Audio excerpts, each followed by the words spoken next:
കർത്താവിന് സ്തോത്രം. വീണ്ടും ഒരിക്കൽ കൂടി നിങ്ങളുടെ മധ്യയായിരിക്കാൻ സ്വർഗത്തിലെ ദൈവം എൻ്റെ ജീവിതത്തിൽ അനുവദിച്ച ഈ വലിയ ഭാഗ്യത്തെ ഓർത്ത് ഞാൻ ദൈവത്തെ സ്തുതിക്കുന്നു. എന്നെ ഓർത്ത് പ്രാർത്ഥിക്കുന്ന, സ്നേഹിക്കുന്ന ധാരാളം ദൈവമക്കൾ ഇവിടെ ഉണ്ട് എന്നുള്ളത് സന്തോഷകരമായ കാര്യമാണ്. അതോർത്ത് ഞാൻ കർത്താവിന് സകല മഹത്വവും അർപ്പിക്കുന്നു.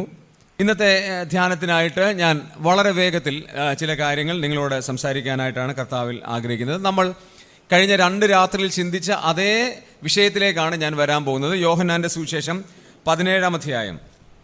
ഇന്ന് നമ്മൾ പുതിയ ഒരു കാര്യത്തിലേക്കാണ് ഞാൻ പോകുന്നത്. അതിൻ്റെ 18-ാമത്തെ വാക്യം, ജോൺസ് ഗോസ്പൽ ചാപ്റ്റർ 17 വേഴ്സ് 18. യോഹന്നാൻ്റെ സുവിശേഷം 17-ാം അധ്യായം അതിൻ്റെ 18-ാമത്തെ വാക്യം. നീ എന്നെ ലോകത്തിലേക്ക് അയച്ചതുപോലെ ഞാൻ അവരെയും ലോകത്തിലേക്ക് അയച്ചിരിക്കുന്നു. മതി, താങ്ക് യു. നമുക്കൊരു വാക്കോടെ പ്രാർത്ഥിക്കാം. പിതാവേ, ഞങ്ങൾ നന്ദിയോടെ തിരുനാമത്തെ സ്തുതിക്കുന്നു. സ്വർഗം പ്രസാദിക്കുന്ന ഒരു ആരാധന കഴിപ്പാൻ ഞങ്ങളെ അവിടുന്ന് സഹായിച്ചതുകൊണ്ട് തിരുനാമത്തെ സ്തുതിക്കുന്നു. പിതാവേ, ഞങ്ങൾ വായിച്ചു കേട്ട വചനത്തിനായി സ്തോത്രം. ഈ വചനത്തിൽ നിന്നുള്ള ആത്മീക ചിന്തകൾ ഞങ്ങളുടെ ഹൃദയങ്ങളെ ഭരിക്കുവാനും അതെല്ലാവർക്കും ആത്മീക അനുഗ്രഹത്തിന് കാരണമാക്കി തീർക്കണമേ എന്ന് ഞങ്ങൾ അവിടുത്തോട് പ്രാർത്ഥിക്കുന്നു. ഇത്രത്തോളം ഞങ്ങളെ സഹായിച്ചുകൊണ്ട് സ്തോത്രം. ഈ വചനത്തിന്മേൽ ദൈവത്തിൻ്റെ ആത്മാവിൻ്റെ പ്രകാശനവും ആത്മാവിൻ്റെ കൃപയും ധാരാളമായി പകരണമേ. ഹൃദയങ്ങളുടെ ആലോചനകൾ വെളിപ്പെടുത്തുന്ന സ്വർഗത്തിലെ ദൈവം ആവശ്യമുള്ള ആലോചനകൾ നൽകി സഹായിക്കണമേ. പ്രാർത്ഥന കേട്ടതുകൊണ്ട് നന്ദി. യേശുക്രിസ്തുവിൻ്റെ ധന്യമുള്ള നാമത്തിൽ തന്നെ, ആമേൻ. കഴിഞ്ഞ ദിവസങ്ങളിൽ ഇതിൻ്റെ മുഖവരയും കാര്യങ്ങളും ഒക്കെ പറഞ്ഞതുകൊണ്ട് ഞാൻ ഒരു മുഖവരയിലേക്കും പോകാതെ ഡയറക്റ്റ് ഈ വാക്യത്തിലേക്ക് തന്നെ പോവുകയാണ്. 3 പ്രധാനപ്പെട്ട ആത്മീക ചിന്തകളാണ് ഈ വായിച്ച 18-ാം വാക്യത്തിൽ നിന്ന് ഞാൻ നിങ്ങളോട് സംസാരിക്കാനായിട്ട് ആഗ്രഹിക്കുന്നത്. അത് ഒന്നാമത്തെ കാര്യം, ആ വാക്യം നമ്മൾ ശ്രദ്ധിച്ചാൽ കാണാൻ കഴിയുന്നൊരു കാര്യം, നീ എന്നെ ലോകത്തിലേക്ക് അയച്ചതുപോലെ. കർത്താവിൻ്റെ വാക്കാണ് ഇത്. കർത്താവ് പിതാവിനോട് റെക്കമെൻഡ് ചെയ്യുന്നൊരു കാര്യമാണ്. നീ എന്നെ ലോകത്തിൽ അയച്ചു. ഒന്നാമത്തെ പ്രസ്താവന അവിടെ പറയാൻ ആഗ്രഹിക്കുന്നത്, കർത്താവ് പറയാണ്, പിതാവേ, അവിടുന്ന് എന്നെ ലോകത്തിലേക്കാണ് അയച്ചത്. ആ ലോകം എന്താണെന്നുള്ളത് കഴിഞ്ഞ ദിവസം നമ്മൾ വിശദമായിട്ട് ചിന്തിച്ചുകൊണ്ട് ഞാൻ അതിലേക്ക് പോകുന്നില്ല. ലോകത്തിലേക്ക് കർത്താവിനെ പിതാവ് അയച്ചു. അതാണ് ഒന്നാമത്തെ ചിന്തയായിട്ട് ഞാൻ പറയാൻ പോകുന്നത്. അത് ഞാൻ വിശദീകരിക്കുന്നില്ല. രണ്ടാമത്തെ കാര്യം ഒരു താരതമ്യമാണ്. ആ വാക്യം ചിന്തിച്ചാൽ ഇറ്റ്സ് എ കമ്പാരിസൺ. ഒരു താരതമ്യം പറഞ്ഞിരിക്കുകയാണ്. എന്താണ് കമ്പാരിസൺ? നമ്മൾ വായിക്കുന്നത്, നീ എന്നെ ലോകത്തിലേക്ക് അയച്ചതുപോലെ ഞാൻ ഇവരെയും അയക്കുന്നു. അത് ഭയങ്കര ഗൗരവമുള്ളൊരു കാര്യമാണ്. പിതാവ് പുത്രനെ ലോകത്തിലേക്ക് അയച്ചതുപോലെ തന്നെ എന്നുള്ള വാക്ക് അവിടെ ഇല്ല, പക്ഷെ അതിൻ്റെ ആശയം ചെയ്യുകയാണ്.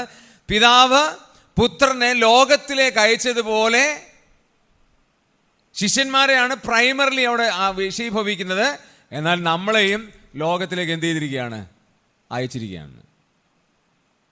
അത് അല്പം പ്രശ്നകരമായൊരു വാക്യമാണ്. ആ പ്രശ്നമെന്ന് ഞാൻ പറഞ്ഞത് തെറ്റിദ്ധരിക്കേണ്ട. നമുക്കൊക്കെ ഒരു അല്പം ഭയമുണ്ടാക്കുന്ന ഒരു വാക്യമാണ്. ഒരുപക്ഷെ നമ്മളെ എന്തിനാണ് ഈ ലോകത്തിലേക്ക് അയച്ചതെന്ന് നമുക്കറിയത്തില്ല. അറിയാമോ? അറിയാതിരിക്കാം, ഇല്ലെന്ന് ഞാൻ പറയുന്നില്ല, അറിയാം. പക്ഷേ അല്പം വ്യത്യസ്തമായൊരു കാര്യം, പിതാവ് പുത്രനെ അയച്ചതുപോലെ തന്നെയാണ് നമ്മളെ ഓരോരുത്തരെയും ഈ ലോകത്തിലേക്ക് അയച്ചിരിക്കുന്നത്. അങ്ങനെയാണെങ്കിൽ ഈ 17-ാം അധ്യായത്തിൽ നമുക്ക് 3-ാമത്തെ കാര്യത്തിലേക്ക് നോക്കാം. എന്തിനാണ് പിതാവ് പുത്രനെ ലോകത്തിലേക്ക് അയച്ചതെന്ന് മനസ്സിലാക്കിയാൽ അതേ സെയിം ലക്ഷ്യമാണ് നമ്മളെയും അയച്ചിരിക്കുന്നത് നമുക്ക് മനസ്സിലാവും.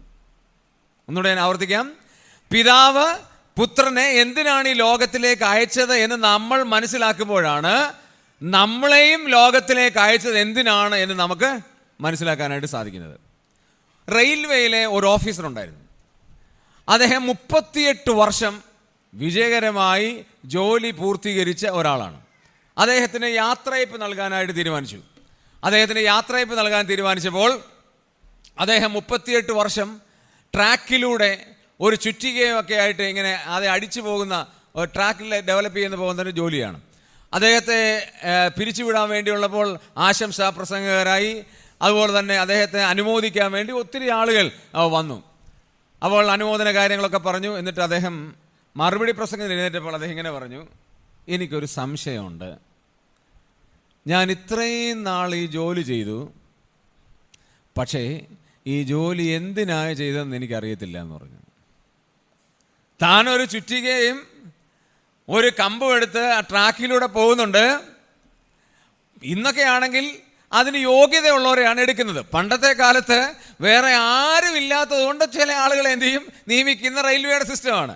അതുകൊണ്ട് അദ്ദേഹം പറയുകയാണ്, ഞാൻ ഈ ട്രാക്കിലൂടെ ഇത്രയും വർഷം പോയി, പക്ഷേ എന്തിനാണ് ഈ ചുറ്റിയെ കൊണ്ട് ട്രാക്കിൽ അടിക്കുന്നതെന്ന് എനിക്കിതുവരെ മനസ്സിലായില്ല എന്ന് പറഞ്ഞു.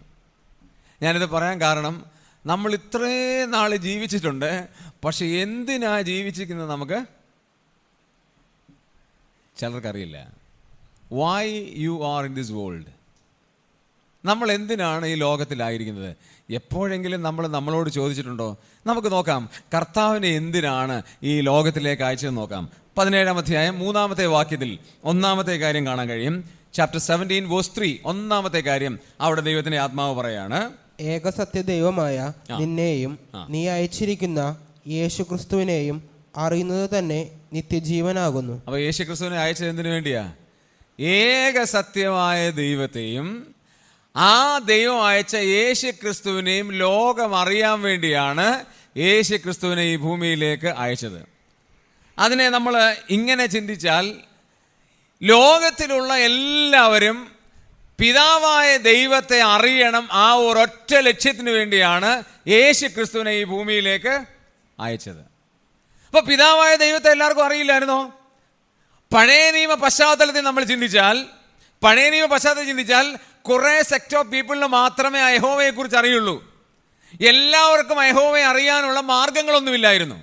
എന്നാൽ നമ്മൾ എബ്രായ ലേഖനം 1-ാം അധ്യായം 1-ാം വാക്യത്തിൽ വായിക്കുന്നത് പോലെ, ദൈവം പണ്ട് ഭാഗമായും വിവിധമായും പ്രവാചകന്മാർ മുഖാന്തരം പിതാക്കന്മാരോട് അരുളി ചെയ്തിട്ട് ഈ അന്ത്യകാലത്ത് പുത്രൻ മുഖാന്തരം നമ്മോട് അരുളി ചെയ്യാൻ കർത്താവായ യേശുക്രിസ്തുവിനെ ഈ ഭൂമിയിലേക്ക് അയച്ചു. എന്തിനാണ്?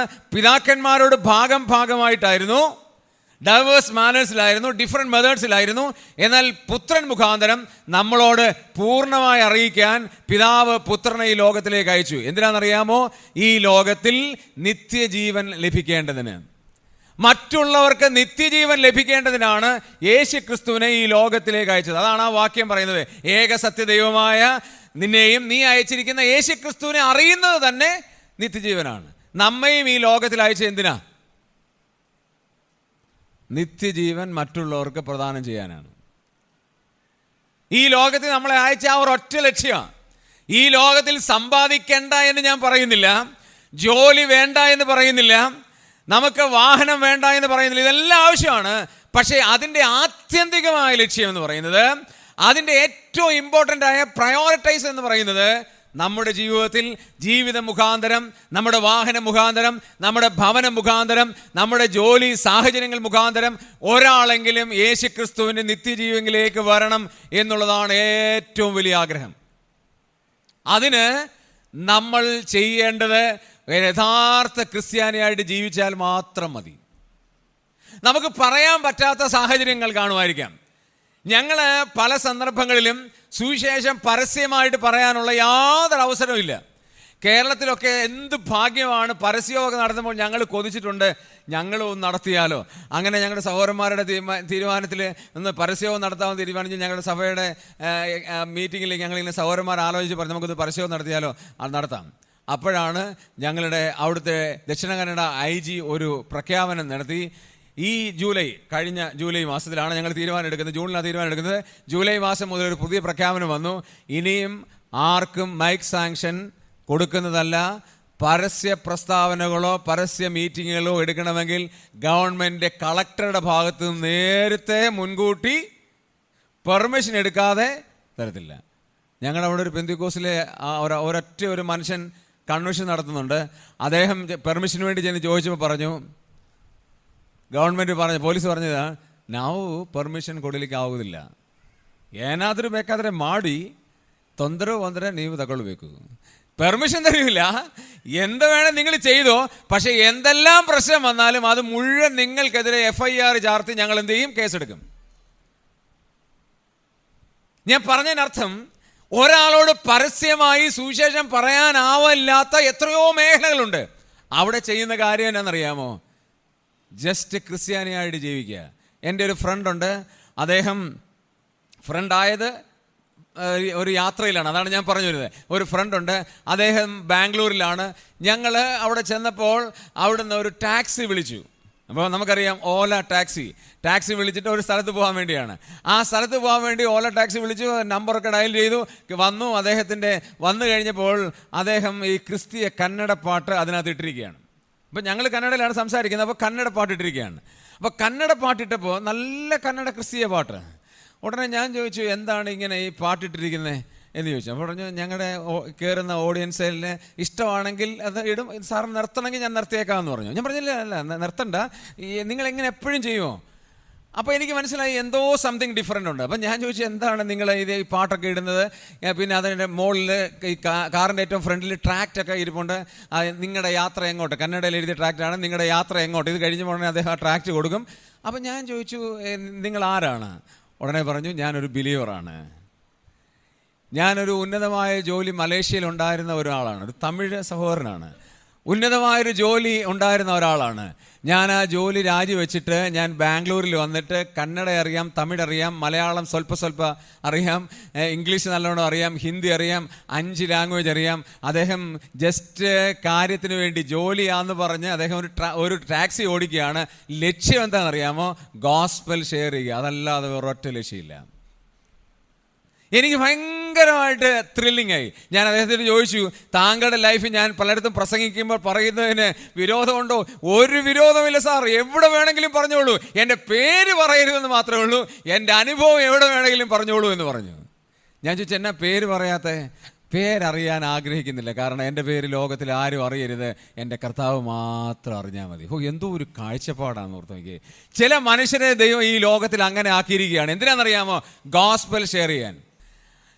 ചന്ദ്രിക എന്ന് പറയുന്ന ഒരു സഹോദരിയുണ്ട്, ഹിന്ദുവിൽ നിന്ന് രക്ഷിക്കപ്പെട്ട് വന്ന ഒരൊറ്റ തീഷ്ണതയേ ഉള്ളൂ. എന്നറിയാമോ? സുവിശേഷം മറ്റുള്ളവരോട് പങ്കുവെക്കണം. പോകുന്നിടത്തും വരുന്നിടത്തും ഇറങ്ങുന്നിടത്തും എല്ലായിടത്തും ഒരൊറ്റ ലക്ഷ്യമേ ഉള്ളൂ, ഈ യേശുവിനെ മറ്റുള്ളവർ കണ്ടെത്തണം. കർത്താവ് ഈ ഭൂമി വന്നത് എന്താണെന്നറിയാമോ? നിത്യജീവൻ മറ്റുള്ളവർക്ക് നൽകാനാണ്. നമ്മൾ ഈ ലോകത്ത് ജീവിക്കുന്ന എന്തിനാണെന്നറിയാമോ?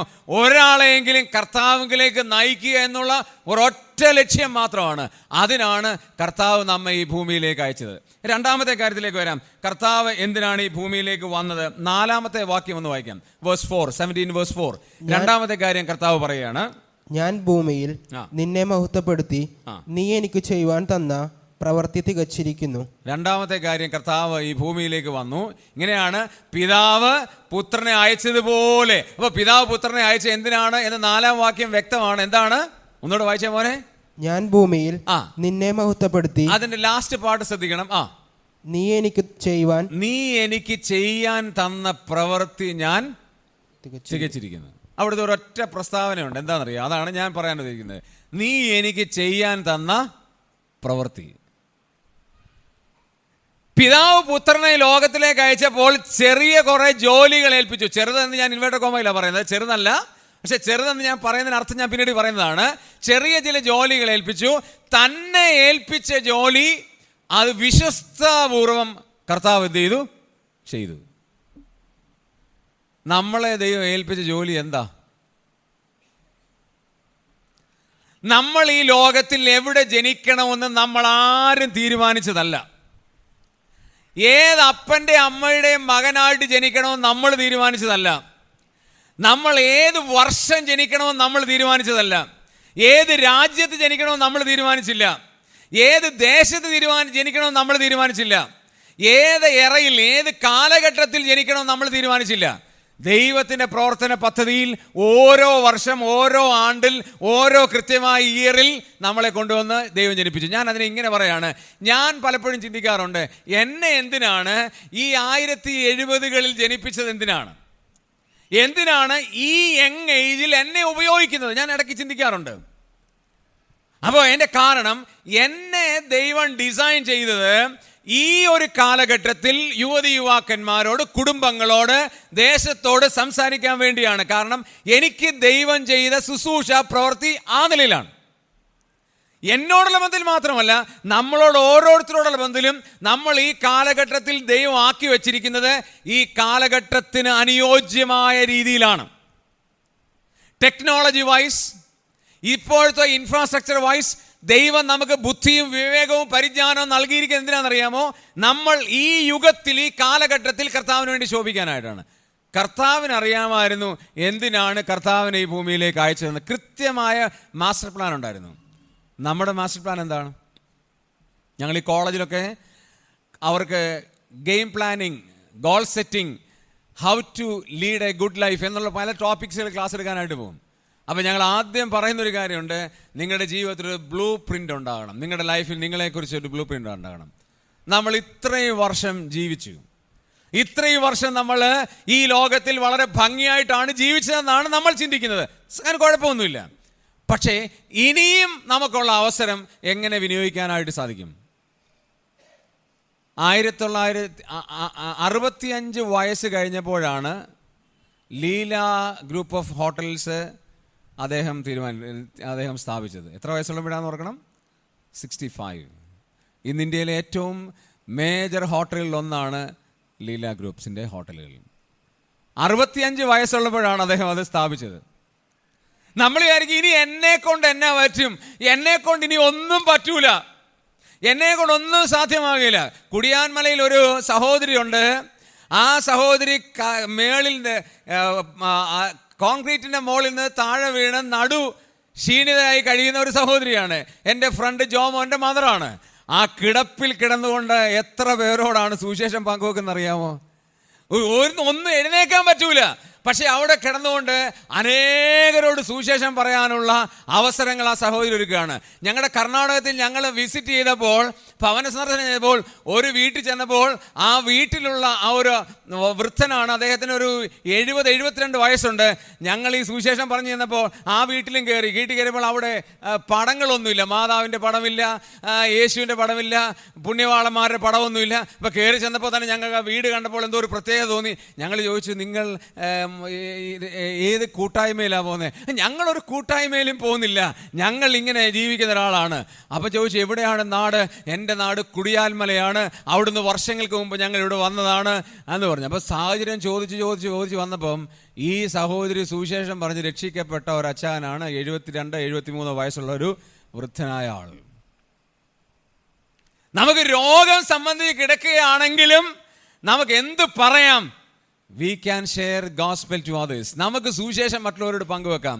ഒരു പ്രവൃത്തി ദൈവം നമുക്ക് ഈ ഭൂമിയിൽ അനുവർത്തിക്കാൻ നൽകിയിരിക്കുകയാണ്. കർത്താവിന് അതിനെക്കുറിച്ച് വ്യക്തമായ ലക്ഷ്യമുണ്ടായിരുന്നു. കർത്താവ് അത് നിർവഹിക്കാനായിട്ടിടയായി. നമ്മുടെ ഡ്യൂട്ടി എന്താണ് ഈ ലോകത്തിൽ?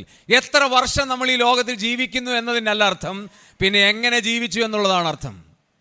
എത്ര വർഷം നമ്മൾ ഏറ്റവും മെച്ചമായ കാറിൽ യാത്ര ചെയ്തു എന്നുള്ളതല്ല ഏറ്റവും വലിയ കാര്യം. ആ കാറ് ദൈവരാജ്യ വ്യാപ്തിക്ക് വേണ്ടി എങ്ങനെ ഉപയോഗിച്ചു എന്നുള്ളതാണ്. എത്ര വലിയ വീട്ടിൽ താമസിച്ചു എന്നുള്ളത് വിഷയമേ അല്ല. ആ വീട് എത്ര ദൈവദാസന്മാർക്ക് പ്രയോജനീഭവിക്കുവാൻ കാരണമായി തീർന്നു എന്നുള്ളതാണ്. ദൈവം നമുക്ക് തന്ന അനുഗ്രഹങ്ങൾ എത്ര വലുതാണ്. നമ്മുടെ പിതാക്കന്മാരെ ഒന്ന് ഓർത്ത് നോക്കി. അവർ കുടിലുകളിൽ താമസിച്ച് അവർക്ക് കിട്ടിയ ചെറിയ അംശത്തിൽ അവർ ദൈവത്തെ സ്നേഹിക്കാനായിട്ടിടയായി. അവർ പാടിവെച്ച പാട്ടൊക്കെ നമ്മളിപ്പം മനോഹരമായി പാടുന്നു. അവർ പാടി എന്താ? ലോകധനം സൗഖ്യമാർഗമായി കരുതി പോകും നരർക്കുള്ള വിനക്കില്ലോ രറുതി. എന്നാൽ ക്രിസ്തുവിൽ സമാധാനം നിത്യമാം സുഖദാനമരുളും. എന്തിനാകുലം കലരുന്നൻ മനമേ. ഈ ലോകത്തിലെ ഏറ്റവും വലിയ സമ്പത്തുള്ളവരാരാന്ന് ടി കെ ശമൽ സാർ എഴുതി വെച്ചു. ആരാ? ഭൂവിൽ ക്രിസ്തുവിനുള്ളവനെ പോൽ ഇത്ര മഹാധനികനില്ലെന്നറിയുക. അവർക്കുണ്ടായിരുന്ന പരിമിതമായ സാഹചര്യം, നമ്മുടെ പിതാക്കന്മാർക്കുണ്ടായിരുന്ന പരിമിതമായ സാഹചര്യങ്ങൾ അവർ കർത്താവിന് വേണ്ടി ഉപയോഗിച്ചത് കൊണ്ട് സ്വർഗത്തിലെ ദൈവം തലമുറകളെ എന്ത് ചെയ്തു? ദൈവം ആർക്കും കടക്കാരനല്ലല്ലോ. തലമുറകളെ വാരി വിതറി അങ്ങ് അനുഗ്രഹിച്ചു. അപ്പന്മാർ പോകാത്ത രാജ്യങ്ങളിൽ മക്കൾ പോയി, മക്കളുടെ തലമുറ പോയി. അപ്പന്മാർക്ക് ലഭിക്കാത്ത വിദ്യാഭ്യാസം മക്കൾക്കും കൊച്ചുമക്കൾക്കും തലമുറകൾക്കും ദൈവം ഔദാര്യമായി കൊടുത്തു. ലോകത്തിന്റെ വൻകരകളിലേക്ക് അവർ വ്യാപിച്ചു. എന്തിനാണ്? ദൈവം നമ്മളെ ഏൽപ്പിച്ച ദൗത്യം നമ്മൾ പൂർത്തീകരിക്കുന്നുണ്ടോ? God has set a plan. ദൈവം ഒരു വലിയ പദ്ധതി നമുക്ക് ആസൂത്രണം ചെയ്തു. നമ്മളത് മനസ്സിലാക്കാതെയാണ് നമ്മുടെ ജീവിതം പോകുന്നെങ്കിലോ? മൂന്നാമത്തെ കാര്യത്തിലേക്ക് വരാം. മൂന്നാമത്തെ കാര്യം അതിൻ്റെ 7-ാമത്തെ വാക്യം. മൂന്നാമത്തെ കാര്യം ഞാനിപ്പോൾ പറഞ്ഞത്. 4-ാമത്തെ കാര്യത്തിലേക്ക് വരാം. അതിൻ്റെ 7-ാമത്തെ വാക്യം, വേഴ്സ് 7. 7-ാമത്തെ കാര്യം. ഒന്നാമത്തെ കാര്യം നിത്യജീവൻ ലഭിക്കേണ്ടതിനാണ്. 2, പിതാവിനെ മഹത്വപ്പെടുത്തേണ്ടതിന്. അത് ഞാൻ പറഞ്ഞില്ല എന്ന് തോന്നുന്നു. പറഞ്ഞില്ല. ഓക്കെ, 4-ാം വാക്യം ഒന്നുകൂടെ വായിക്കാം. ഒന്ന് പോയിന്റ് മിസ്സായി. 4-ാം വാക്യം ഒന്നുകൂടെ വായിക്കാം. ഞാൻ ഭൂമിയിൽ നിന്നെ മഹത്വപ്പെടുത്തി നീ എനിക്ക് ചെയ്യുവാൻ. മതി, ആദ്യത്തെ പറഞ്ഞ അത് വിട്ടുപോയതുകൊണ്ടാണ്. അവിടെ പറയാണ് ഭൂമിയിൽ നിന്നെ മഹത്വപ്പെടുത്തി. അപ്പൊ പിതാവ് പുത്രനെ അയച്ചത് എന്തിനു വേണ്ടിയാ? പിതാവിനെ മഹത്വപ്പെടുത്താനാണ്. ഞങ്ങളുടെ ചർച്ചിലെ യൂത്ത് മീറ്റിംഗ് ഭയങ്കര സജീവമാണ്. എന്ന് പറഞ്ഞാൽ പിറന്നു വീണ കുഞ്ഞ്, ചർച്ചിൽ വരുന്ന കുഞ്ഞ് മുതൽ 86 വയസ്സുള്ള ഒരു അച്ഛൻ വരെയുണ്ട് ഞങ്ങളുടെ ചർച്ചിൽ. ഞങ്ങളെല്ലാം ഒരുമിച്ചാണ് യൂത്ത് മീറ്റിംഗ്. അപ്പോൾ ഭയങ്കര ഇൻട്രസ്റ്റിംഗ് ആണ് യൂത്ത് മീറ്റിങ്ങിന്. ആ യൂത്ത് മീറ്റിങ്ങിന് ഞങ്ങൾ ഓരോ തിങ്കിങ് ക്വസ്റ്റ്യൻ, 0 അവർ എന്നൊരു അവറുണ്ട്. 0 അവർ. ആ 0 അവറിനകത്ത് ആർക്കും എന്ത് വേണമെങ്കിലും ഉന്നയിക്കാം. 0 അവർ. അതൊരു 0 അവറായിട്ട് മാത്രം വെച്ചിരിക്കുകയാണ്. അപ്പോൾ ഒരു 0 അവറിൽ ഞാൻ ഒരു ചോദ്യം ചോദിച്ചു. ഞാൻ ചോദിച്ചു, നമ്മൾ ഈ പ്രസംഗം തുടങ്ങുമ്പോഴും സാക്ഷ്യം തുടങ്ങുമ്പോഴും ഒക്കെ പറയുന്നൊരു വാചകമുണ്ട്. എന്താണ്? ദൈവനാമം മഹത്വപ്പെടുമാറാകട്ടെ. അപ്പോൾ എൻ്റെ ക്വസ്റ്റ്യൻ ഇതായിരുന്നു, 0 അവറിൽ എന്തുകൊണ്ടാണ് അത് പറയുന്നത്? അപ്പോൾ ഓപ്പൺ ഡിസ്കഷനാണ്, ആർക്ക് വേണേൽ പറയാം. എന്തുകൊണ്ടാണ് ആദ്യം എഴുന്നേറ്റ് ദൈവനാമം മഹത്വപ്പെടുമാറാകട്ടെ എന്ന് പറയുന്നത്? അപ്പം തിയോളജിക്കലി നല്ല ആളുകൾ പറഞ്ഞു, അത് ദൈവശാസ്ത്രപരമായിട്ട് നമ്മൾ പറയുന്നതൊക്കെ ദൈവത്തിൻ്റെ നാമത്തിന് മഹത്വമായിരിക്കണം. അപ്പോൾ ഓരോ അഭിപ്രായങ്ങൾ പറഞ്ഞു. ഒരു കൊച്ചു ചെറുക്കൻ, അവൻ ഇന്നിപ്പം ഡിഗ്രിക്ക് പഠിക്കുകയാണ്. അന്ന് അവൻ പറയാണ്, അങ്കിളേ എന്തേലും പറഞ്ഞ് തുടങ്ങണ്ടേ, തുടങ്ങുമ്പോൾ എന്തെങ്കിലും ഒന്ന് പറയണ്ടേ, അല്ലാതെ വെറുതെ അങ്ങോട്ട് കയറി നിന്ന് പറ്റത്തില്ല. അപ്പം എന്തെങ്കിലും ഒന്ന് പറയേണ്ടതിന് പറയുന്ന ഒരു കാര്യമാണ് ഏത്? ദൈവനാമം മഹത്വപ്പെടട്ടെ. സത്യം പറഞ്ഞാൽ ഞങ്ങളിരുന്ന എല്ലാവരും ചിരിച്ചു. അവൻ്റെ കുഞ്ഞറിവിൽ അവൻ പറഞ്ഞ കാര്യമാണ്. അപ്പം ഞാൻ പറഞ്ഞു, ആ കുഞ്ഞ് പറഞ്ഞത് ശരിയാണ്, അവൻ്റെ അർത്ഥത്തിൽ അത് ശരിയാണ്. അവന് മനസ്സിലായത് എന്താ അർത്ഥം? എന്തെങ്കിലും പറഞ്ഞ് തുടങ്ങാൻ വേണ്ടി ഉപയോഗിക്കുന്ന ഒരു പദമാണ് ഏത്? ദൈവനാമം മഹത്വപ്പെടുമാറാകട്ടെ എന്ന്. ഇന്ന് പല യുവാക്കന്മാർക്കും അത് തന്നെ അറിയത്തുള്ളൂ, സംശയമൊന്നുമില്ല. യഥാർത്ഥത്തിൽ നമ്മൾ പറയുന്നതൊക്കെ എന്തായിരിക്കണം? ദൈവനാമത്വമാണ്. ചില ആളുകൾ ഈ ദൈവവചന ശുശ്രൂഷയിലേക്ക് കയറിയാൽ കുറ്റം മാത്രമേ പറയുള്ളൂ. അവർ പോയി താമസിച്ച വീട്ടിൻ്റെ കുറ്റം, അവർ പോയ ചർച്ചിൻ്റെ കുറ്റം, അവർ പോയി താമസിച്ച ആ സഹോദരി ശരിയല്ല, ആ സഹോദരൻ ശരിയല്ല. ഞാൻ പലപ്പോഴും ഇങ്ങനെയുള്ളവരോട് പറയാറുണ്ട്, എൻ്റെ സഹോദര, ദൈവനാമ മഹത്വത്തിന് വേണ്ടി ഉള്ളത് വല്ലതും പറ. ഈ വെറുതെ നിങ്ങളെ ആ വീട്ടിൽ സ്വീകരിച്ച് ഏതെല്ലാം കഷ്ടതയിലൂടെയാണ് നിങ്ങൾക്ക് രാജകീയമായ രീതിയിൽ അവർ നിങ്ങളെ പരിപാലിച്ചത്, അത് നിങ്ങൾ ഓർക്കാതെ ഒരു കുറവ് വന്നതിനെ കുറിച്ച് നിങ്ങൾ പറയരുത്. നിങ്ങളെ ദൈവം നടത്തിയ വഴികളെ കുറിച്ചൊന്ന് പറ. കുറവുകൾ പറയാനുള്ള അവസരം അല്ല, അത് ദൈവത്തിൻ്റെ പരിശുദ്ധാത്മാവാണ് ബോധ്യപ്പെടുന്നത്, നമ്മളല്ല. വചനം പറയുമ്പോൾ ദൈവത്തിൻ്റെ പരിശുദ്ധാത്മാവ് നീതിയെക്കുറിച്ചും ന്യായവിധിയെക്കുറിച്ചും സത്യത്തെക്കുറിച്ചും ബോധ്യം വരുത്തും. അത് പറഞ്ഞ് ഫലിപ്പിക്കാനുള്ള ഒരു അവസരമല്ല. നമ്മൾ കുത്താൻ പോയാൽ ദൈവത്തിൻ്റെ ആത്മാവ് കുത്തൂല, നമ്മളെ കുത്തു. അവിടാണ് പ്രശ്നം. എന്നാൽ നമ്മൾ സത്യം പറയുമ്പോൾ ദൈവത്തിൻ്റെ പരിശുദ്ധാത്മാവ് ഹൃദയങ്ങളോട് സംവദിക്കും. നമ്മൾ പറയേണ്ടത് ദൈവനാമ മഹത്വത്തിന് വേണ്ടിയുള്ള മാത്രം കാര്യങ്ങളാണ്. കർത്താവ് അതിനുവേണ്ടിയാണ് ഈ ഭൂമിയിൽ ആ കർത്താവിനെ അയച്ചത്. നമ്മളെയും അയച്ചത് എന്തിനു വേണ്ടിയാണെന്നറിയാം? എന്തിനു വേണ്ടിയാ? ഭൂമിയിൽ കർത്താവിനെ മഹത്വപ്പെടുത്തുന്ന കാര്യം മാത്രം പറയാനാ. പക്ഷെ നമ്മുടെ ജീവിതത്തിൽ അല്ലാത്ത അനുഭവങ്ങളും ഒക്കെ വരും, ഇല്ലേ? നമ്മളെ കണ്ടിട്ടും ആളുകൾ കാണാതെ പോകും, പരിഗണിക്കാതെ പോകും, നമുക്ക് ബഹുമാനം തരാതെ പോകും, നമ്മളെ ആദരിക്കാതെ പോകും, അർഹതപ്പെട്ട സ്ഥാനം തരാതെ പോകും. ഇതൊക്കെ ഉണ്ടാകും. അതൊക്കെ നമ്മളും ദൈവമായിട്ട് ഡീൽ ചെയ്യുകയല്ലാതെ അതൊന്നും പറഞ്ഞ് ദൈവജനത്തെ ഡിസ്കറേജ് ചെയ്യുന്നൊരു കാര്യമല്ല. ദൈവജനത്തിന് എപ്പോഴും ആവശ്യം ആത്മീക നവോത്ഥാനത്തിനുള്ള കാര്യമാണ്, ആത്മീയ ഉത്തേജനത്തിനുള്ള കാര്യമാണ്. കർത്താവ് എപ്പോഴെങ്കിലും ഡിസ്കറേജ് ചെയ്യുന്ന അല്ലെങ്കിൽ ദൈവനാമം ദൂഷിക്കപ്പെടുന്ന ഏതെങ്കിലും കാര്യങ്ങൾ പറഞ്ഞു? ഞാൻ 10-36 പ്രാവശ്യം ഈ ബൈബിൾ വായിച്ചിട്ടുണ്ട്, ഇതുവരെയും ഞാൻ കണ്ടിട്ടില്ല. കർത്താവ് എപ്പോഴെങ്കിലും ഡിസ്കറേജ് ചെയ്യുന്ന ഒരു വാക്ക്, മറ്റുള്ളവരെ താഴ്ത്തിക്കെട്ടുന്ന രീതിയിലുള്ള വാക്കുകൾ, അത് കർത്താവ്, നമ്മുടെ വാഴ്ത്തപ്പെട്ട കർത്താവ് പറഞ്ഞില്ല. എപ്പോഴും പറഞ്ഞത് ദൈവത്തിന് മഹത്വമുള്ള കാര്യമാണ്. നമ്മയും ഈ ഭൂമിയിൽ ദൈവം അയച്ചിരിക്കുന്നത് എന്തിനാണെന്നറിയാമോ? മഹത്വമുള്ള കാര്യം മാത്രം പറയാനാണ്. 4-ാമത്തെ കാര്യത്തിലേക്ക് വരാം. 17-ാം അധ്യായം അതിൻ്റെ 7-ാമത്തെ വാക്യം. വളരെ വിലപ്പെട്ട ഒരു വാക്യമാണത്. 7-ാമത്തെ വാക്യം. നീ എനിക്ക് തന്നത് എല്ലാം നിന്റെ പക്കൽ നിന്ന് ആകുന്നു എന്ന് അവർ ഇപ്പോൾ അറിഞ്ഞിരിക്കുന്നു. പിതാവ് പുത്രനെ അയച്ചെന്തിനാണെന്നറിയോ? നിങ്ങൾക്കിപ്പോൾ എന്തെങ്കിലും ഉണ്ടോ അതെല്ലാം ആര് തന്നതാ? ദൈവം തന്നതാ. ഭയങ്കര ആശയമാണ് അത്. നമുക്കിപ്പോൾ എന്തെങ്കിലും ഉണ്ടോ അതെല്ലാം ആര് തന്നതാ? ദൈവം തന്നതാ. ദൈവം അല്ലാതെ വല്ലതും ഉണ്ടോ? ഒരു പാട്ടുണ്ട്, ഒരു നമ്മുടെ വിശ്വാസം എഴുതിയ അല്ലെങ്കിലും നല്ല ആശയമുള്ളൊരു പാട്ടാണ്. ദൈവം തന്നതല്ലാതെ ഒന്നും ഇല്ല എൻ്റെ ജീവിതത്തിൽ. സത്യമാണ്. പക്ഷെ എപ്പോഴും നമ്മളത് ഓർക്കുന്നുണ്ടോ? നമ്മളത് ഓർക്കും എപ്പോഴാണെന്നറിയോ?